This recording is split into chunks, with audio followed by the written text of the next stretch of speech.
Die opstandingslewe is om deur Jesus se oë te sien. Geestelike volwassenheid is nie om van die wêreld te ontsnap nie, dis om te leer om die wêreld deur die oorwinning van die kruis van Jesus te sien.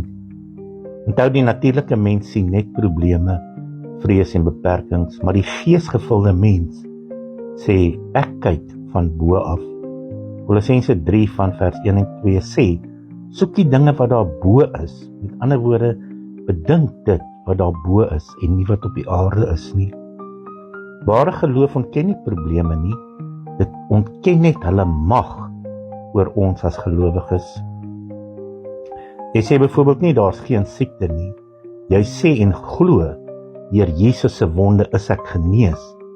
1 Petrus 2:24. Onthou, die krag kom nie uit jouself nie, dit is Christus in jou. Jesus sê, ek is die wingerdstok en julle is die lote.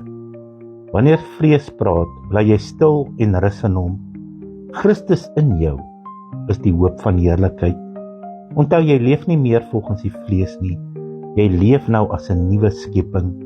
Jou vrede, gesondheid en krag vloei van binne, nie van buite af nie. Ek is met Christus gekruisig en nou leef Christus in my. Galasiërs 2:20. Jesus sê, my vrede gee ek aan julle, moenie bang wees nie. Dit is die opstandingslewe, om elke dag te kies om te glo wat Jesus reeds daar gedoen het.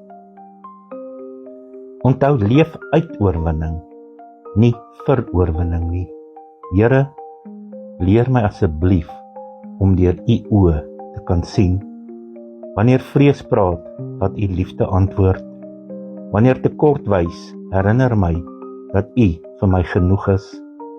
Laat u vrede en krag deur my vloei, elke dag, elke oomblik, met elke asem wat ek gee.